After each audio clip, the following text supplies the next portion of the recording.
But tonight is all about Fettercairn, so we'll just start anyway. So welcome everybody, welcome to Digital Drams. Like from what I can see, there's a lot of familiar faces here, but if anyone is joining for the first time, we want to hear from you throughout the tasting in terms of questions for Andrew and Stuart and all your tasting notes.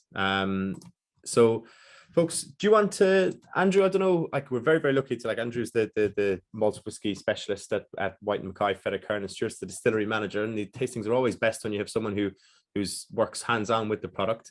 Do you want to give a bit of an introduction to yourself, Andrew, and then Stuart, and then maybe give us the lineup so we know what order to kind of get them ready in? Yeah, absolutely. Thank you so much for having us again. We've done a few of these now, and it's great. Doran's struggling with some sound. Everyone else hear everything okay?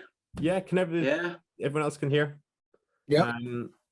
I think I'll just if you want to walk away, Andrew, I'll just direct message Doran there and no problem. Yeah, so my name's Andrew. I work with Fettercairn as their international single malt specialist. I've just been with the team for just over 3 years now, and I'm sure some of us have already crossed paths somewhere in the world or virtually. But really, my job's pretty straightforward, to be honest, because I just get to share the whiskies coming out of the distillery.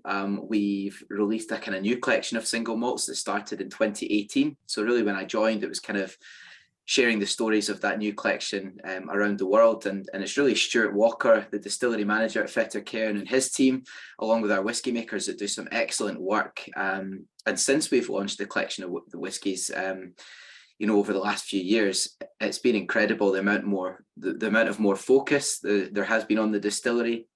And what was a sort of hidden gem, it still is a hidden gem of a distillery in Scotland, but there's many more people kind of passing through the visitor centre doors, coming to visit us and tasting some amazing whiskies. But I'll hand over to Stuart to introduce himself.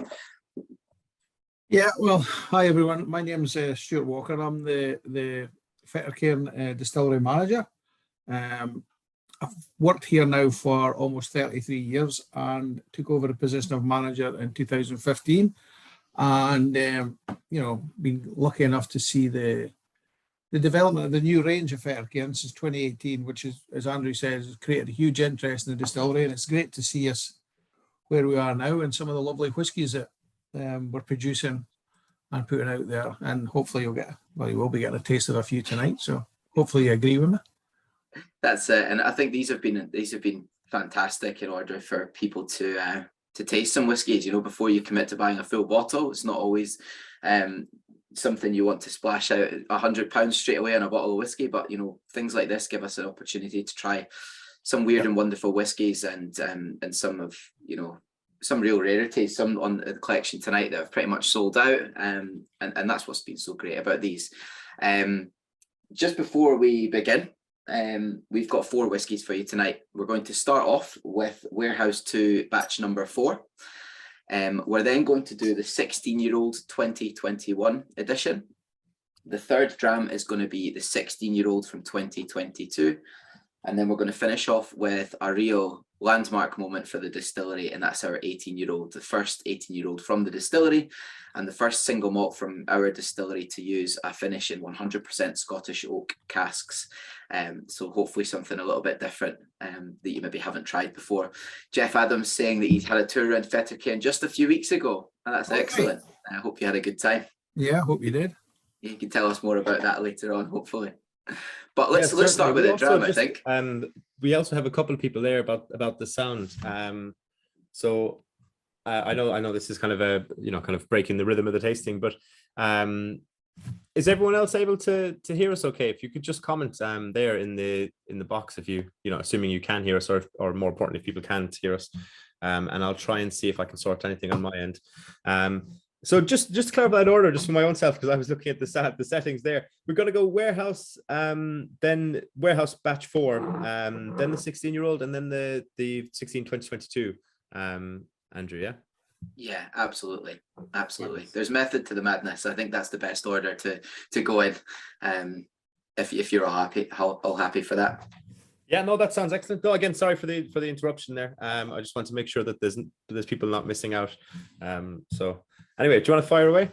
Absolutely, yeah. We'll start with warehouse 2, batch number 4. So fill your glasses, have a smell, have a look at it, have a taste. Before I tell you anything, I just like to say a big thank you very much. Cheers for coming along tonight, and I hope you have everyone. Thank you. Slàinte, as they say. And what I'm going to do actually is I'll just share a video with you. Some of you might not have been to the distillery, and this video here hopefully gives you just a wee insight into how the distillery looks, and it'll tee up some of the things we'll talk about a little bit today. So our distillery is beautiful, and Jeff would have seen this very recently up on the east coast of the Highlands of Scotland. You have the very picturesque Fettercairn distillery. The name Fettercairn literally means the foot of the mountain. So in the backdrop of the distillery, you'll see the foothills of the Cairngorms.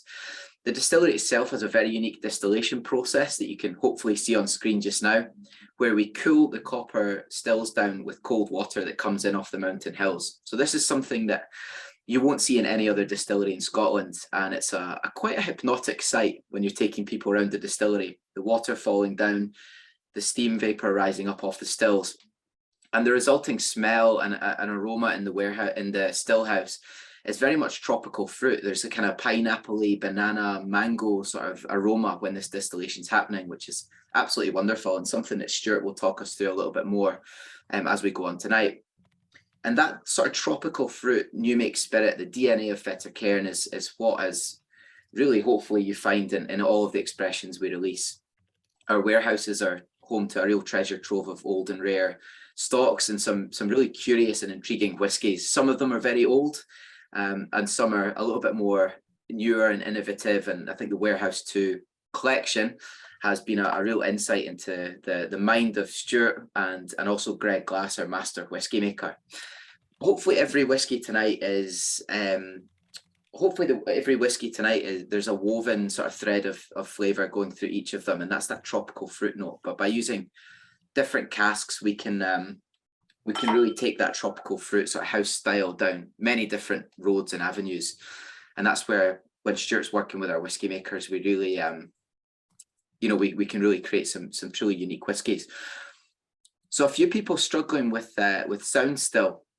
So I wonder what we should do to fix that before we continue. I am trying to see what we can do here. I see Yvonne and Alan have said that they left at the meeting and rejoined and they could hear.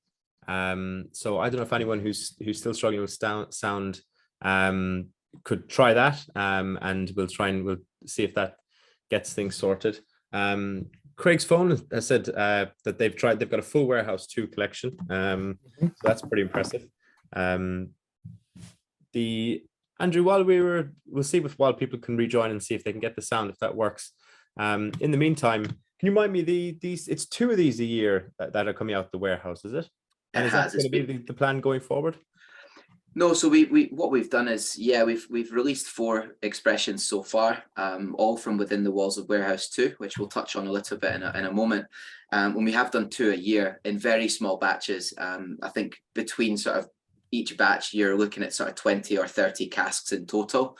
And the idea with these whiskies is it is about kind of being quite playful, quite experimental, and that's maybe something that you would agree with, Stuart, as well, is that because Fettercairn's an old distillery, opened way back in 1824, but as a single malt in its own right, we're able to there's no expectation as such just at the moment. So we're really kind of playing and building on that house character.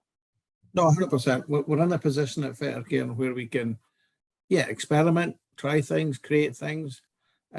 We've got in Warehouse number 2, we've got some beautiful casks, Andrew, that are lying, the different finishes that we're looking to be doing. And, going forward, we're going to have some cracking whiskies going forward with this. But we're also looking to probably move into some other warehouses going forward as well.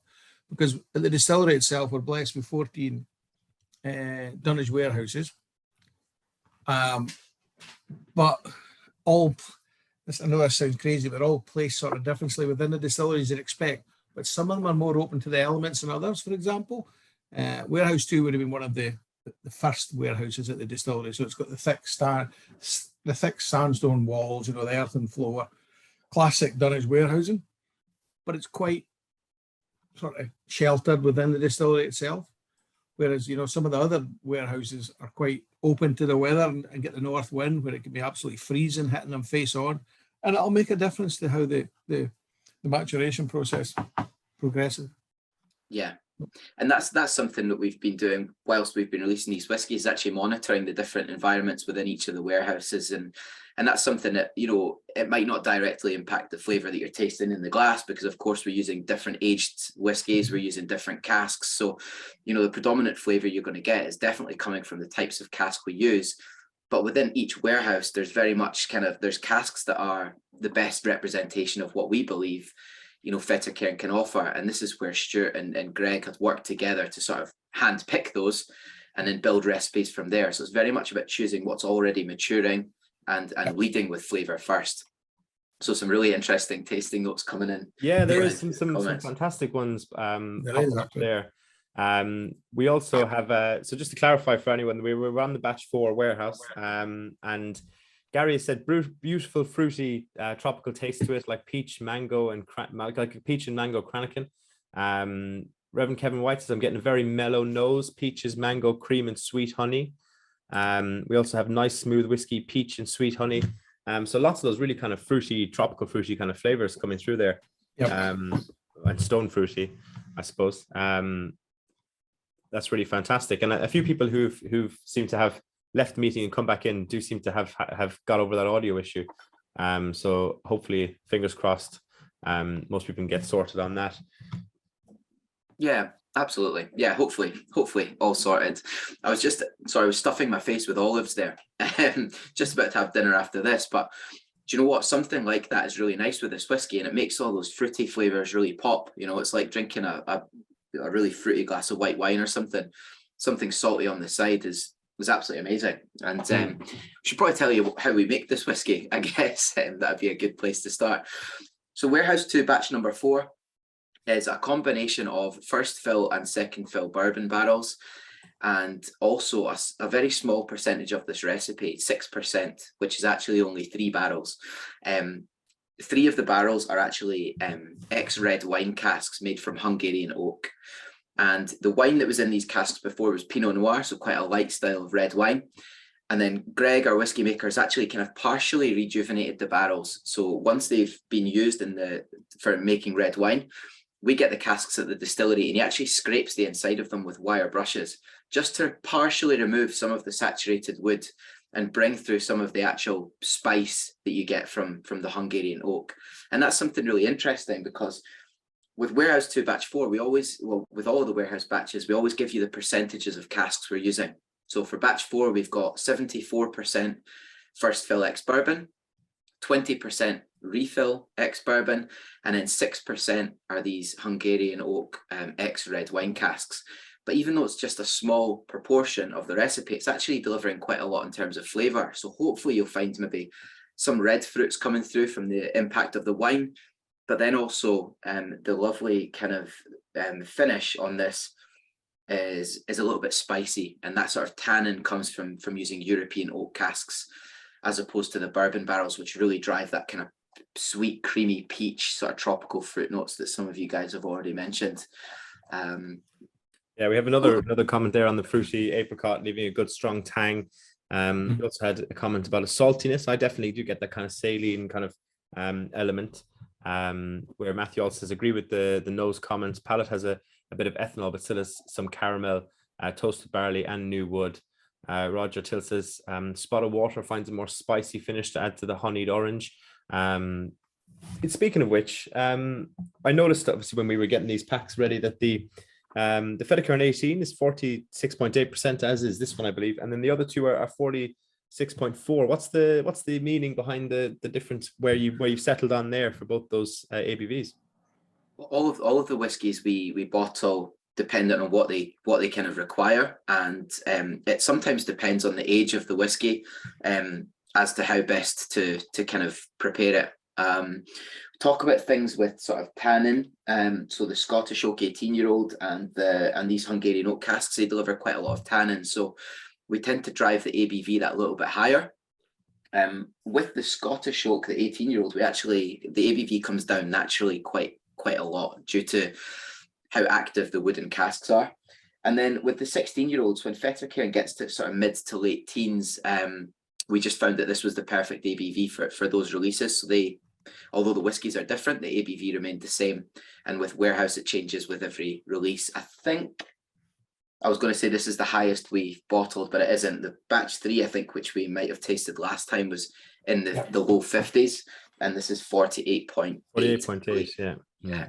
But I think that's lovely. And this is a slightly younger whiskey. It's a combination of casks from 26. Let me say this right before I tell you a bunch of lies. 2016 is the youngest spirit, but we also have some casks from 2007 as well. So there is some older stock in here. But we always call out the younger casks, which I'm pretty sure in this case are 2016. Reverend Kevin White also says some spice on the tongue, perhaps allspice. The allspice is a flavour you don't mind getting on a whiskey as opposed to Old Spice.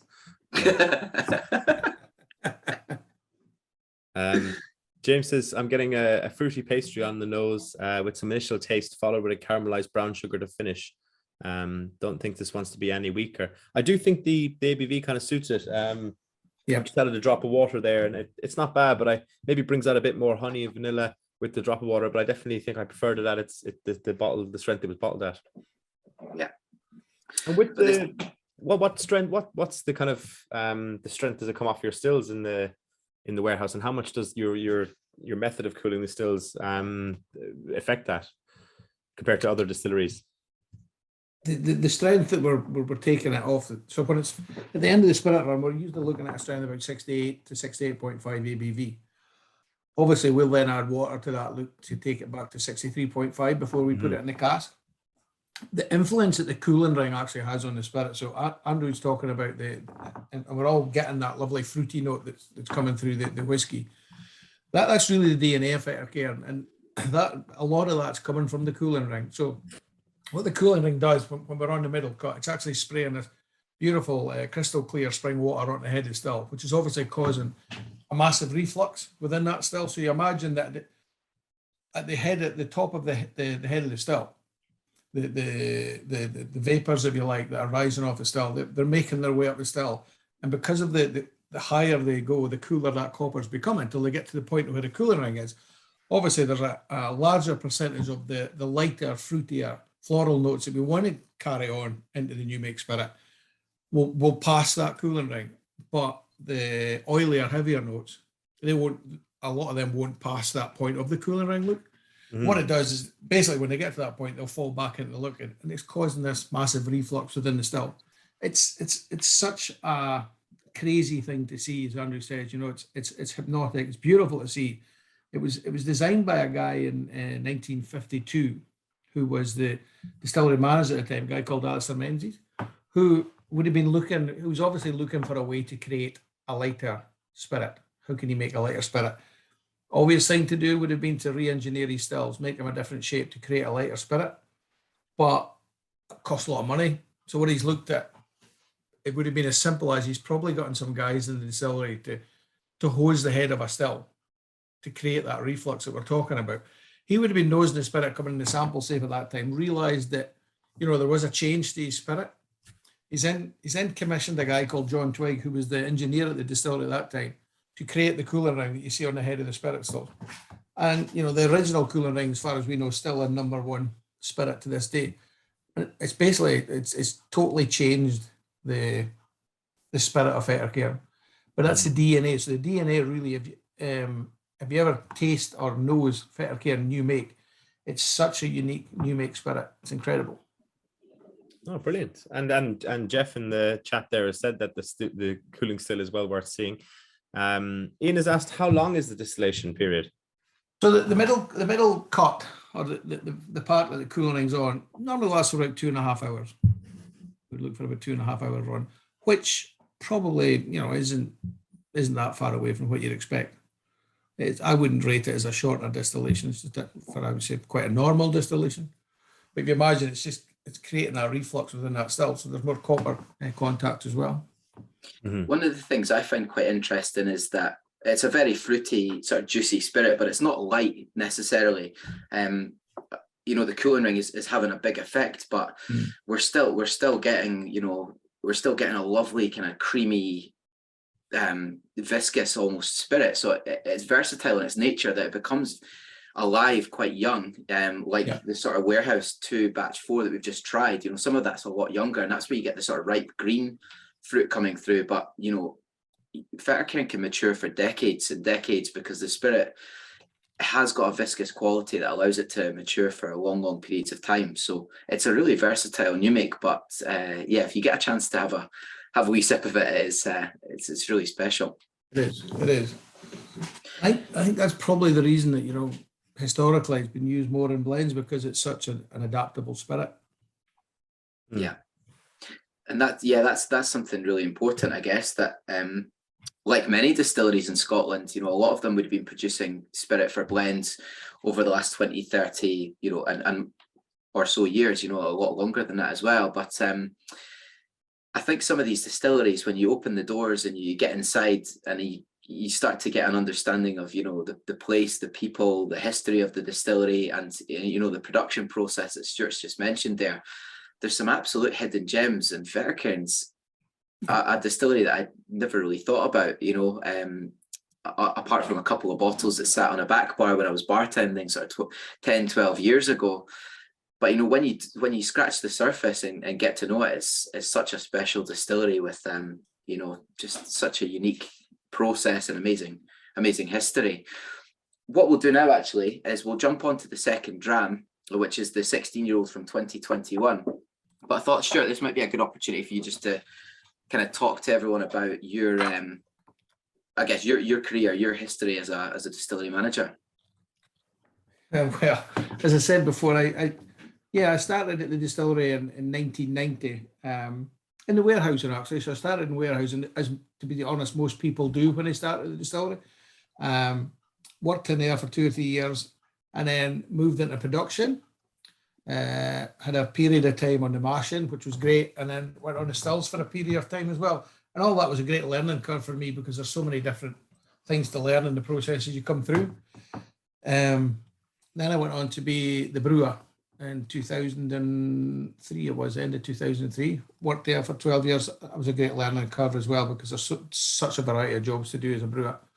And I was lucky enough to become the manager in 2015. And I'm blessed, I'm lucky in a sense. I grew up in the village. I've been born and bred in Fettercairn. I've been here all my life. I actually grew up in the street where the distillery's in, and went to school with a lot of children or kids that whose fathers worked at the distillery, and then I was lucky enough to work with them. And I've worked with guys, as I say, I've been here almost 33 years, and I worked when I started. There was people who were 30, 40 years service, so it was great to pick up the experience they had and take it forward with us. And there's a great sense of, in the village itself, people like the distillery. They want the distillery. They have a sense of pride with the distillery, and they want to see it do well, as we all do. But it's definitely on the up now. Yeah. Well, it has been amazing. To be honest, it wasn't massively on my radar when we did the first tasting in April. In terms of I can't remember if I'd had one, but be vaguely aware of the brand. But even this summer, and when we had this tasting announced tonight, the amount of people who said that they've really fallen in love with Fettercairn within the last couple of years, has been outstanding. The brand really seems to have taken on a new lease of life in recent years.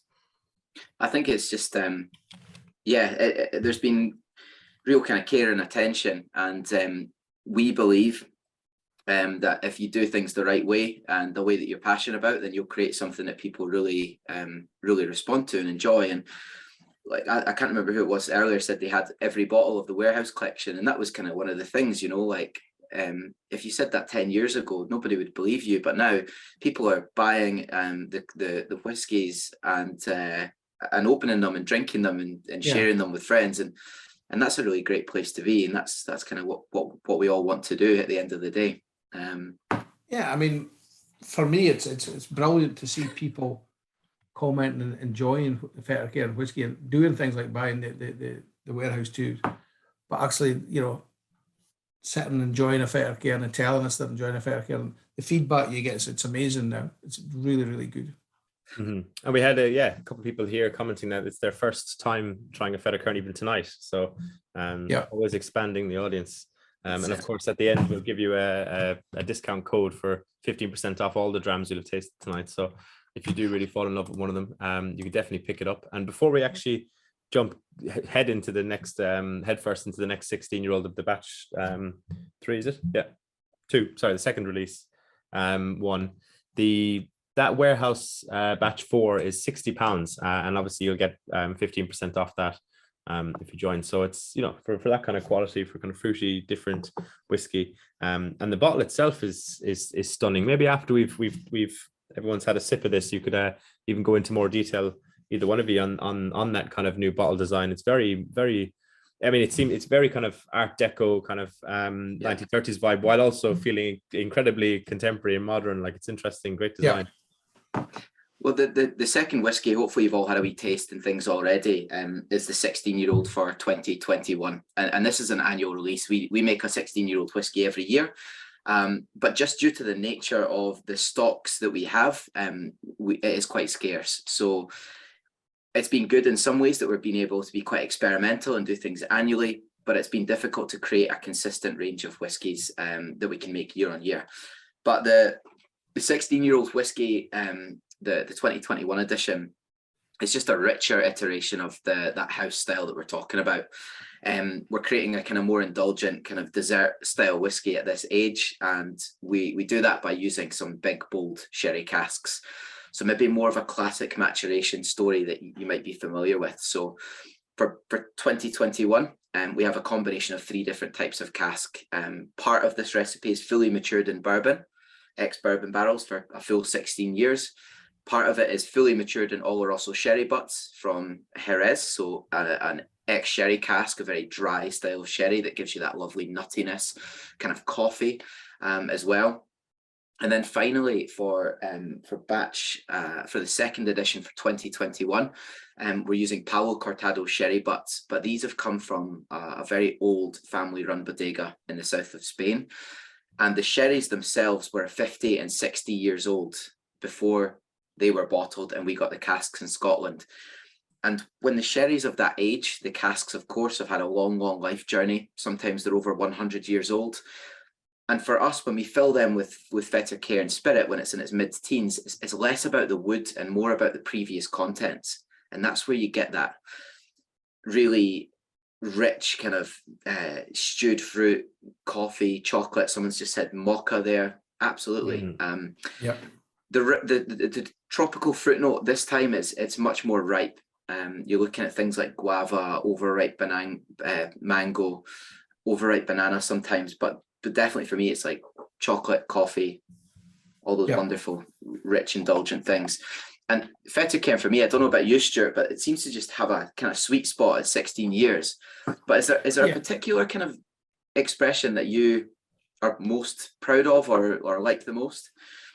I mean, I initially I do agree with what you said, and I think Fettercairn probably for me 14, 15, 16 years of age is where I think it matures better. I like all the expressions, but my favorite is definitely a 28-year-old. I really like the 28-year-old just because of it was released in 2018, and it's just been it was a remarkable whiskey, and it still is. It's beautiful. Just epitomizes everything you want Fettercairn to be for me. It's a beautiful tropical fruit notes, but a lovely mouthfeel as well. Yeah. Just we really nailed it with the 28-year-old, to be honest. Yeah, that's interesting. Taste that next time, look. Yeah, definitely. That's on the tasting in the new year. Richer on the nose, fruity with body, fruity with body for me, says iPad 10. Butterscotch and humbug sweets on the nose is another one we got there. Humbug sweets is an interesting one. It does have like a tannic dryness on the finish that just kind of alters it. It's almost unexpected, kind of creeps up on you. Nice simplicity, says Reverend Kevin White. With we also have, I'm getting red grapes, much less tropical, even some mown grass. Craig's iPhone says rich and deep fruitcake flavors, vanilla with demerara sugar. 28-year-old was amazing, one of my favorite whiskeys, says Katrina, who's obviously tried that one. we also have just on the direct message there, we got a message from Kevin, who's a regular on some of these tastings, and he says he's a cooper in the Inverary distillery for White and Mackay. Have I read that wrong? Sorry, I've lost the comment. So Invergordon. Invergordon, that's it. Jeez. There you go. Yeah, I'd moved away from the Gordon. So he's obviously part of the wider team you have there. Oh, that's good. Yeah, thanks for joining. Yeah, thank you. So yeah, the 16-year-olds, again, as I mentioned, it's a different whiskey every year, but the kind of thread or the theme here is that we use these big sort of fortified wine casks from all around Europe. And really, I guess with the second edition for 2021, it was all about those Paulo Cortado sherry casks. And Paulo Cortado is just a wonderful sherry, the kind of mystery of the sherry world. It's very dry in style, but it does have a slight salinity about it, which is remarkable. If anyone tried the first ever 16-year-old we did, it was a distillate of chocolate malted barley, and it was a 16-year-old whiskey finished between sherry and port pipes. And that was a big chocolatey slap across the face. Whereas I think this still has a chocolate quality to it, but it's much more complex and kind of, you think about it, you could sit and deliberate over it for quite a long time. Yeah, no, definitely. And it's the more you kind of sit with it, the more those mocha chocolatey notes kind of come through. Which I must say, when I first started tasting it, I wasn't quite sure, but you kind of creeps up on you. There's some great tasting notes coming in there with Matthew's lovely sweet molasses, almost banana bready nose, oily mouthfeel, sweet dry start, black forest palate, and perfectly positioned peppery tannic finish, which is a bit of a mouthful. Yeah, there's the first batch is stunning, says Tony. A drop of water lengthens the finish for me, and a nice dry finish. Definitely agree with the dryness in the finish. I'm going to try a drop of water in mine here. I must say, I'm quite, as I see you go for them there, Andrew, I'm quite jealous of your olives. Always prepared, always. So this is a nice opportunity actually to kind of compare and contrast the 16-year-olds, because we're going to jump onto the 16-year-old, which is very recent, to be honest. This only came out just at the end of the summer there. And as we kind of go into the sort of autumn, winter months, I feel like these whiskies kind of really come alive at this time of year. Again, we're using sherry. Again, some of this is fully matured in Oloroso, some is fully matured in bourbon. But actually what we're using here are Pedro Jimenez sherry casks from a really cool, kind of iconic bodega in Spain called Jimenez Spinola. And if you get an opportunity to try any of the sherry wines from Jimenez Spinola, I incredibly encourage you to do so. It's absolutely phenomenal. Jimenez Spinola as a bodega, they only grow Pedro Jimenez grapes, but they make a variety of different wines. So not just big, sticky, sweet sherries, they make off-dry styles of wine as well. But for the casks that we're using here, it's all about the big, sticky, sweet PX sherries. The sherries themselves are about 15 to 20 years old, and they've actually fully matured in 250 litre barrels, kind of hogshead size. You would typically expect a sherry cask to be 550 litres, sometimes even bigger, and maturing in the Solera system where the casks are always being topped up year on year on year. But here we have sherry casks which have fully matured sherry for 15 years, and then we get them over in Scotland. So hopefully you'll find a really big, punchy, sweet guava, kind of not sherry bomb, but definitely the sherry is playing a big part here. Yeah, no, it's really interesting. So different than the last one. Obviously, chalk and cheese. You definitely get that PX influence comes through. Lee Johnson has said, "Hats off to you guys, brilliant whiskey."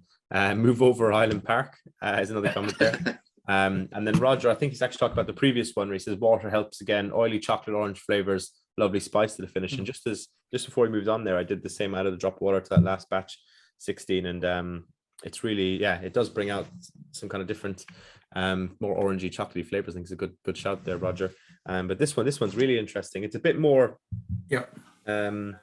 it's almost a bit more kind of a classic kind of sherried malt compared to the first two. But yeah, no, it's really interesting. Yeah, I agree. It's a classic kind of cask combination, and when you get up to, as I said, that mid-teens Fettercairn, it's just there's a real sweet spot for me, and I think the way that we've released the 16-year-olds every year has been absolutely phenomenal.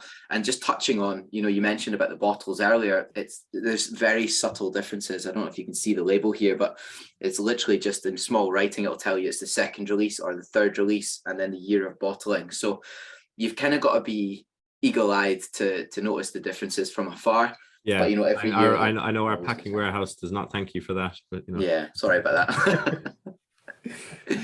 that. We also we are looking at sort of maybe creating a 16-year-old, which we will make annually, but it's maybe the same every year. But we already have another one lined up for 2023.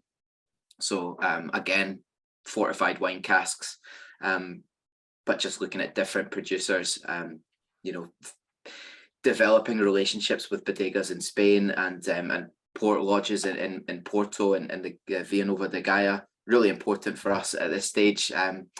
And Katrina's saying there that you've been to the distillery, I guess. You've visited the bodega, rather. There it is there. Jimenez Spinola, yeah, iconic bodega and an excellent visit. So if you're ever over in that part of Spain, I can definitely recommend. We've some more great tasting notes coming in there as well. We got nose is very subtle with the palate sweet. Craig said, wow, the third release is fabulous, a little smoother than the second, not far off a sherry bomb.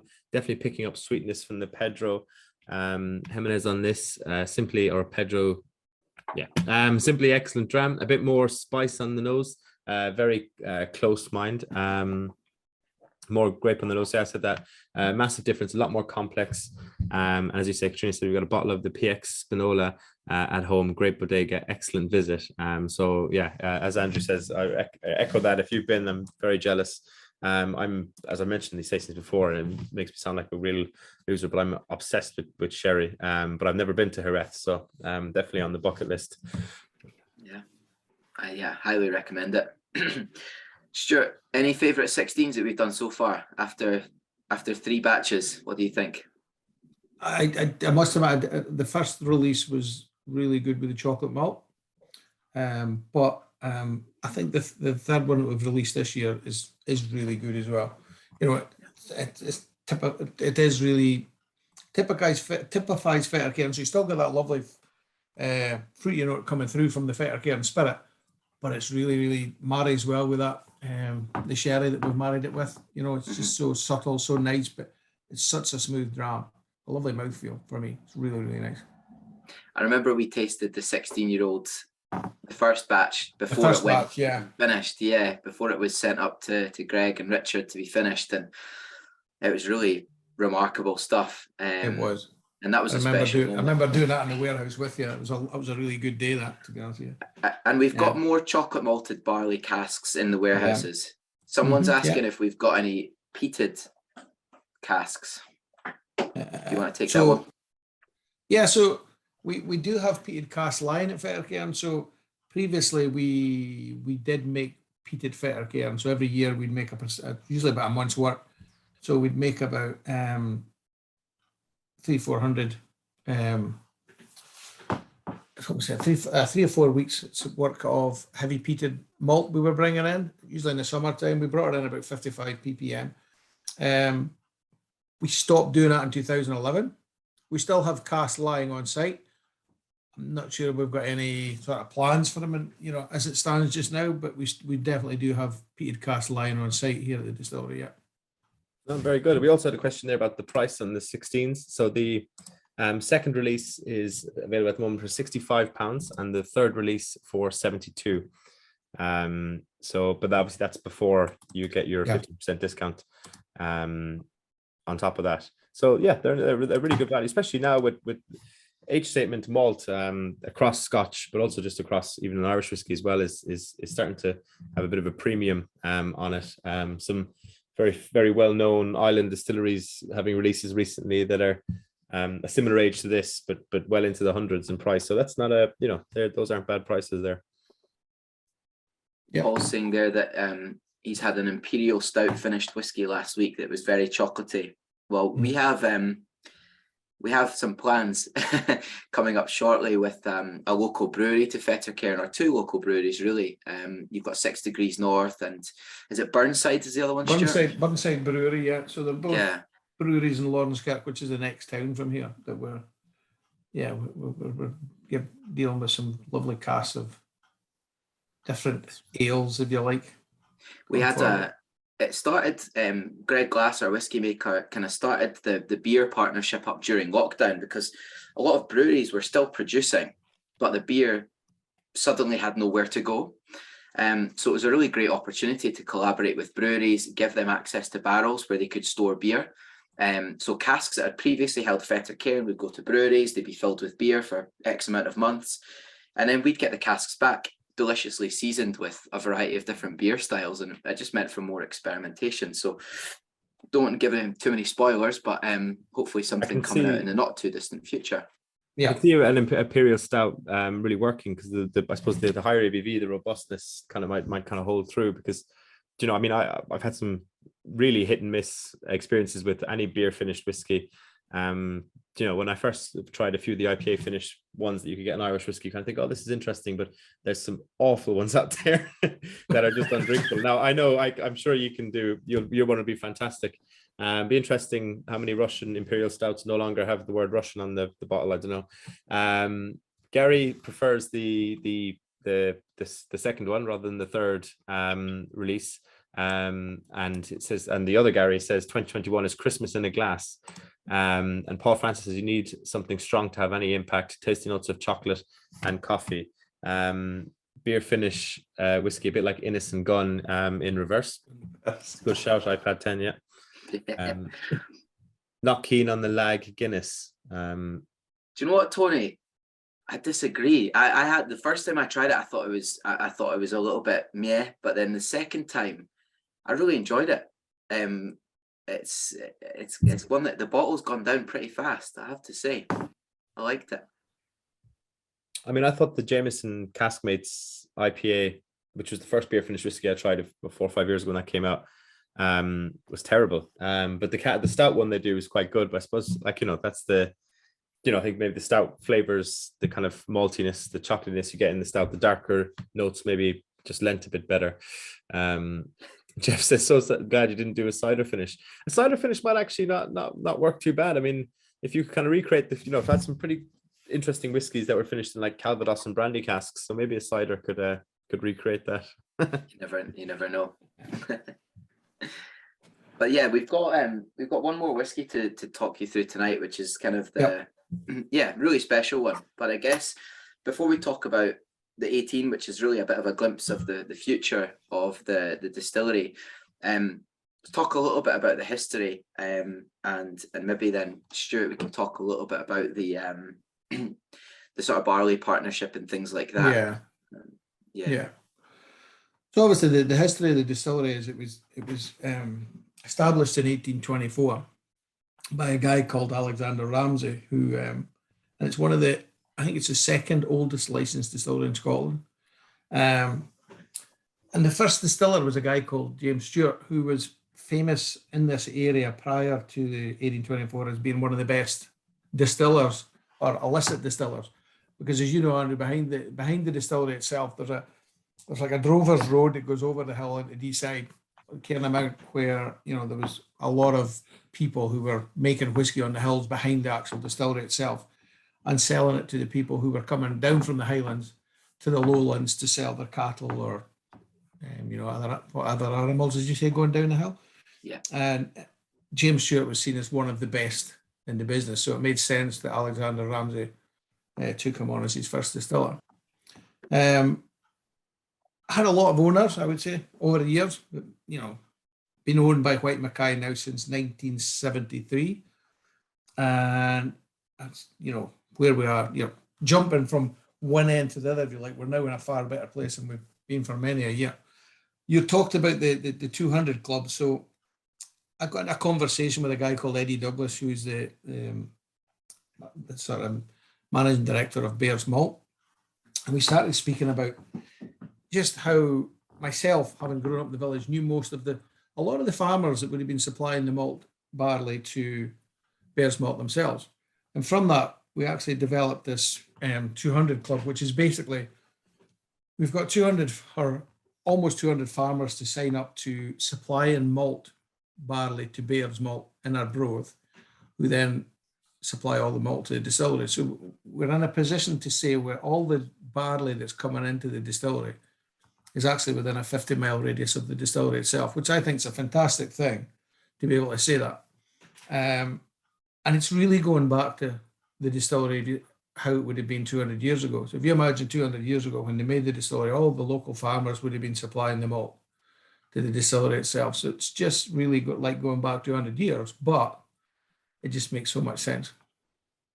Yeah, I loved that.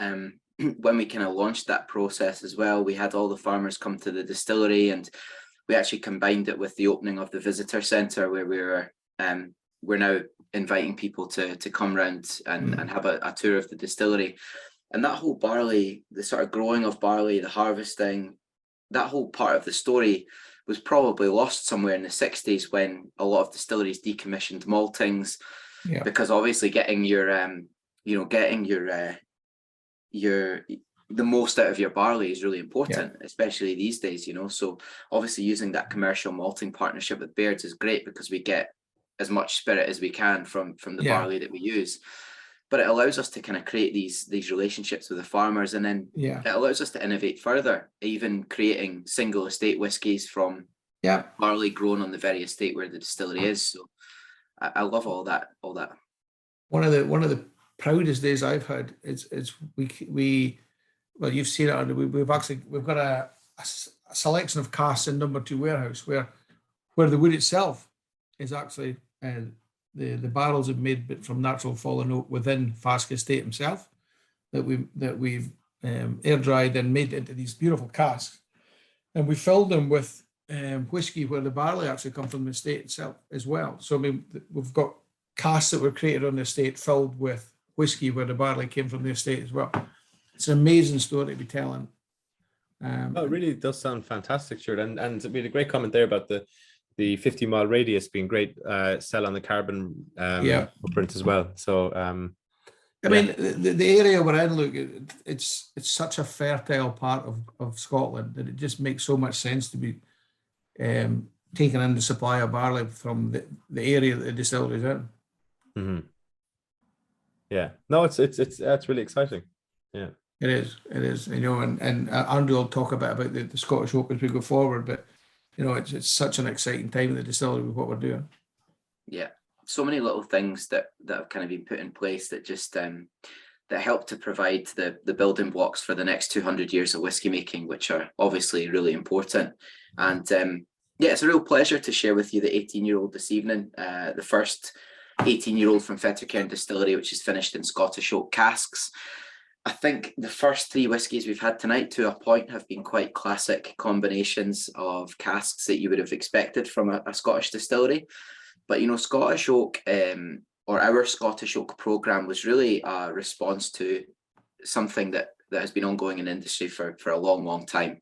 So the 18-year-old Fettercairn is a glimpse into the future of what we want to do. And we want to rely less on importing casks and utilising more of what we have to hand around us. And predominantly in whiskey, casks are coming from the United States or parts of Europe. And you would think that there isn't a lot of Scottish oak in Scotland that's suitable for the whiskey industry. And to a point, that's correct. But what we can do is we can build all the necessary relationships, from forestry partnerships to sawmill partnerships, to coopering partnerships, and we can give people the skills and we can learn from their skills how we can use what we have around us. And the Fettercairn 18-year-old really is a kind of celebration of kind of starting to overcome some of those hurdles. And we're not the first distillery to put whiskey in a Scottish oak cask, far from it, but we are definitely we're leading the way in terms of making it sustainable for the future. The first question I asked Greg Glass, our whiskey maker, about Scottish oak was, surely that's a very expensive thing to do. And he said, well, it is in a way, but in a certain sense, that's a very narrow-minded way of looking at it, because what we're doing at the moment is we're getting casks sent to us all the way from the US, literally constantly. And he was like, that's expensive in another way, depending on how you want to look at it.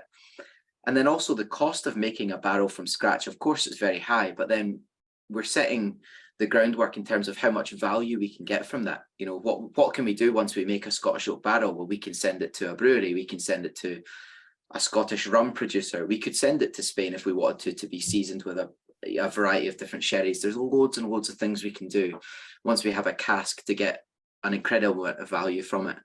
But it's all flavour led. So the decision to use Scottish oak was a flavour led decision. So although this whiskey is finished in Scottish oak barrels, it's still Fettercairn. So it's very important that the flavour that you get within the glass is balanced. You still get the distillery character that Stuart and the team are making with that beautiful new make spirit every day. But it's also important that you can taste the impact of the Scottish oak. And what you should find if you get your nose in the 18-year-old is that there is a really lovely kind of exuberant, indulgent, spicy tannin. But with that, there's also a slight kind of citrusy note, which is really nice and balances the spice and balances the sweetness. And hopefully that's kind of what comes through. The tropical fruit becomes more ripe. You might get some blackberries, some darker fruits, and a little bit of spice there as well. Yeah, it's definitely a bit of spice. It's almost like a sandalwood kind of coming through there. There's something that reminds me a bit of the Japanese oak that you get in some of these Yamazaki finishes and that. I don't know if that's the oak type or if it's the just the kind of the virgin nature of the cask. As Roger, we've had a couple of interesting comments from Gary around his impression of the nose. Roger Taylor said, 18-year-old is so different. Slight smoke of powerful oak. My wife Alison, one sniff and one taste is campfire. I get lemon wood polish on the nose and a nice blend of summery tropical dram with a rich festive dram and a bit more bite and spice. I definitely get a bit of festive, a bit of maybe a hint of kind of a cinnamon or something that you get wafting through a Christmas market. And Gary's comment was that there was kind of, I suppose, maybe something acidic or sicky in the nose, but I personally don't get that at all. But it's each to their own. Sold says names, so that they're fans of that, and a hint of cloves, says Craig's. Yeah, I suppose that's maybe where I was going as well with the cinnamon. I suppose those kind of Christmas spice flavors. It's quite interesting in terms of the kind of type of oak. Obviously Scottish oak, but you have the American white oak, the Quercus alba, and then the Quercus ruban, which would be the kind of European oak. What kind of category would this fall into? Well, yeah, that's kind of the interesting point of using Scottish oak. Firstly, what I would say is that the casks we've made here, they're from trees within the Highlands of Scotland, so from 3 different forests. We've got trees that have wind felled in storms. We've also got trees from managed forests. And the benefit of developing partnerships with managed forests is that the oak is sourced responsibly. So we are developing and we're pushing that if you use a Scottish oak barrel, you have to replant, and that's a massive thing. These trees are centuries old. They are processed at different sawmills around Scotland. They're cut, they're air dried for a number of years before being finished in a kiln. So we have to remove the correct amount of moisture from the wood before it can be turned into a barrel. And this is where the next part of the kind of hurdles were, that a lot of cooperages in Scotland will repair casks predominantly, and there's not many that are building casks from scratch. So we've invested in an apprenticeship scheme to teach coopers how to build and how to work with Scottish oak from the very beginning. And this means that we're not just ordering a cask out of a catalogue and putting whiskey in it. We're literally, trying to understand every touch point required so that we can control flavour. And of course, controlling flavour is the most important part. When we use Scottish oak, we're typically talking about Quercus robur, Quercus petraea, the same as you would find in Europe. European oak species, high in tannins, and similar to work with. So we don't char the barrels, we only toast them. So you're kind of caramelizing the sugars within the cask. They're very delicate, they've got wider grains. So you get loads and loads of impact of flavour, particularly when you use them first time round. For our 18, we're actually using them twice. So you've got some of the casks are virgin oak. They've never been used for anything before, but some of them we've actually softened with new make spirit for 6 months already.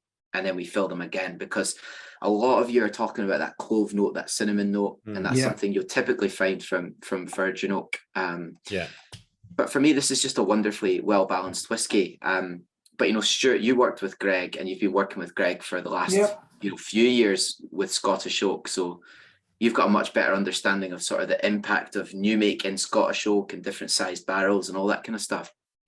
Yeah, I mean, we've got some. The impact is, as you said before, it's almost immediate. So the colour's intense within a short period of time, but the spiciness is there. So initially you get this really, really spicy, almost like tannins, but that mellows over a period of time. And then you end up, a lot of people are commenting on cloves and cinnamon. I would agree with that. So you get a lot of the cinnamon notes coming through in the whiskey, and just a hint of the cloves coming through as well. But it's also what you do with the wood itself. So, where you can toast it to different levels. You get some heavy toasted, some medium toasted notes, which is obviously going to give you different flavors as you progress as well. So there's so much things we can do with these casks as we go forward. I find there's an incredible. You can taste the fact that there's new wood being used, and for me it's almost there's a slightly citrusy kind of balsamic vinegar sort of sharpness to it, which I really like. And a lot of do you know what, I've never thought about the smoke element to this, but loads of you talking about smoke.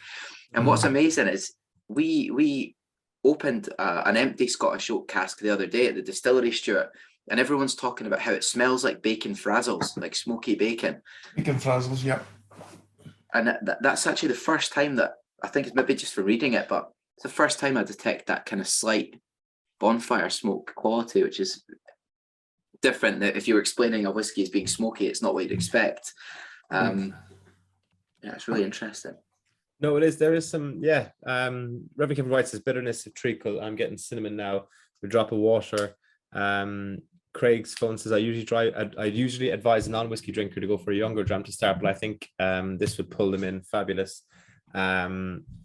The smoke for first tiny bit of big clove finish leaves your palate almost clean feeling. Caramel, creamy and rich finish, a lot of body. I definitely agree with the body. It's got a real mouth presence. All four of these actually have compared to some whiskies. Jeff says cask is king for the future. I would definitely agree. Creamy vanilla with a hint of cinnamon, lovely lingering spicy finish, hint of cinnamon cloves and a hint of nutmeg. Yeah, so there's some really interesting tasting notes there. I'm just going to put the discount code and the and all the link to all the whiskies have just popped up in there, the chat there for everyone. So you should be able to follow those links and purchase them. This 18-year-old is £175 to answer that other question. So it's a bit of a jump from the 16, but obviously it's slightly older, and you have you can't put a price on that virgin oak, We're going to make this whiskey every year as well. So it is a world first in terms of, it's the first Scottish oak whiskey that will be ongoing. There's been lots of kind of single casts. I think Glenallachie did one recently, which is really well received. Glengoyne did one a few years ago, which was probably before anyone was sort of talking about Scottish oak in more depth. But what's been amazing recently is just how many how many more people we're speaking to about the entire process. And Stuart and I were up at the distillery recently with Greg, and actually with a gentleman who uses the byproduct of the Scottish oaks to tan leather. And there's just so many interesting conversations you have when you start to dig into it. And I think that's where the real value comes from. It does cost us, over double the amount to make a Scottish oak barrel than it does to use an old sherry cask from the south of Spain. And you're already talking about thousands of pounds. But for us, it's the value in that entire process. It's being able to support the sawmill industry, support the coopering industry, and then all these other industries around about that. So, the fact that we're raising the value of Scottish oak for a sawmiller means that they'll sell different bits of the tree to furniture makers. And we'll let that happen because, of course, they'll make more money selling wood to a furniture maker than a whiskey maker. But it's really the kind of straight and, I guess, more boring, if you were a furniture maker, it's the more boring bits of the tree that we need. to be able to invest in the skills and the processes that surround just us using casks is absolutely amazing. And Reverend Kevin White agree with you there. You have to pay for these great skills. Tony I agree, says, mate. nicely smooth on the palate. I agree. There's a pleasing creaminess. Cereals again, no smoke for me, but definitely getting Scottish oak, fresh spiciness. So Tony's able to identify the Scottish oak fresh spiciness from other fresh spiciness. So you're already winning there. Star anise and a nice lingering finish. That's absolutely excellent. Another thing to note is that we actually in August 2020, Andrew, we planted 13,000 saplings just in an area just behind the distillery. So oak sapling trees just behind the distillery, which obviously will guarantee the future. Hopefully, so 200 years time, hopefully they'll be using that wood to create more casks at Fettercairn. I was just about to say that to someone made a comment about, cask is king. Yeah. Something that Richard always says. Yeah. But there's a really nice quote that says that the true meaning of life is to plant trees under whose shade you do not expect to sit. And it's it's kind of a difficult thing to get your head around when you're walking around the Fettercairn forest when the saplings are 1 foot tall, knowing that you'll never be there when they're fully grown is quite a kind of strange thing to think about. But in terms of a sort of holistic approach to whiskey making, that's kind of what you have to do. Yeah, no, it's amazing. These are like the casks are amazing things in themselves. The design hasn't changed for 3,000 years. Like the Romans were using these things, and they were up until not that long ago such an everyday part of our lives, well beyond the world of whiskey. So the fact that the kind of that tradition of coopering and the shape and the use of them has been kept alive by this industry is fantastic. Yep. Yeah, I absolutely agree, and I think it was it the Glenlivet? No, it was Gordon MacPhail when they released that Glenlivet 81-year-old. I can't remember what it was, but before the whiskey was released, they kind of exhibited the barrel in a gallery space just on its own. And when you take a cask out of its natural environment and present it like that, it does become a real work of art, and there's a mystery around it. And I think that's probably one of the special things about warehouses at whiskey distilleries in general, is just that they're kind of living, breathing things that just sit quietly in the background. Yeah, I mean, I was at an event before COVID in Dublin where it was a Redbreast event, and there's a distillery that was owned by Cork Distillers in the north side of Cork, the Watercourse distillery, that closed down in the 70s or 60s.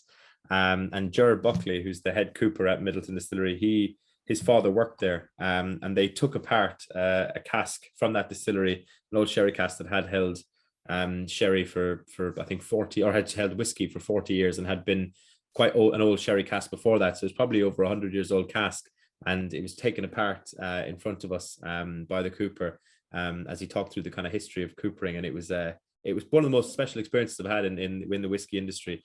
Just being that close to a bit of history, and the smell from the cask when it opened up of that old, both the kind of mustiness from kind of mid 20th century whiskey that you don't get from modern spirits, just from the spirit itself, and then the old kind of sulfuric kind of flavor is probably dried with a sulfur candle or something. These kind of things that are gone that you still get in old scotches or Irish whiskies, if you're looking to try them, were kind of distilled and aged from the 50s, 60s, and 70s. So yeah, a real special experience. So big thumbs up to the coopers. Yep. Brilliant. Well, I suppose that's unless anyone's got any other questions in the chat, folks, I think that's a great place to kind of leave it. As I say, the links to all four of those whiskies and the code is there in the chat, so please do copy that. The code is WS15FVT, and that will give you 15% off all four drams that we tried today on the site. So why not buy all four of them? It's definitely worth doing, especially with the I know people are struggling with the cost of living, but at the same time, with the cost of inflation, converting your money into assets is a good point, good thing to do now. So why not do it with whiskey? Our savings might be worth nothing next summer. So. Shrewd salesman, look. Very shrewd. Brilliant. And listen, thank you both so much, Andrew and Stuart. It's been a really, really great evening. And apologies to everyone who had technical difficulties at the start or at any point throughout. I think a few of you have been doing these tastings with me all year, and we really don't normally have any kind of technical issues. So I'm very sorry about that. And if you want to send us an email separately, to this about those issues, and we can try and make sure they don't happen again and see what we can do. And yeah, and as Andrew said there in the chat message, we're just sure we'll look after you. So there you go. We might have a chat offline, Andrew, about that actually, because we might see if we get you maybe to give the W Club members a bit of a deal or something. I know we were chatting to some of your colleagues in White Mackay, maybe we got that earlier in the summer. So you never know. We'll see what could happen down the line. Yeah. You know, absolutely. And thank you so much for having us again, Luke. It's been really nice. These tastings have been amazing, actually. Tony and I, Andrew B, started chatting via these tastings like during lockdown, and you know, it's amazing. So yeah, thank you so much for setting them up, and always great to. No, thank you. Second that. Thank you so much for that, and thanks everyone for coming. No, that's brilliant. And for everyone who's watching on the recording, future us, I hope the world is still okay in a few weeks' time. So there you go. Tell us what it's all like. So listen, folks, thank you so much. And if we missed anything, do just drop us a line on the link you would have gotten, or the email you would have gotten the Zoom link from, and we'll talk again soon. And Stuart, thank you for joining us. Not that we're not delighted to have you as well, Andrew, but it's always great to have someone who's not just a sales kind of brand guy who's working in the distillery every day. They always make these tastings a bit unique. So thank you. My pleasure. Thank you very much. Thank you. Brilliant. Cheers, gents. Cheers, everyone.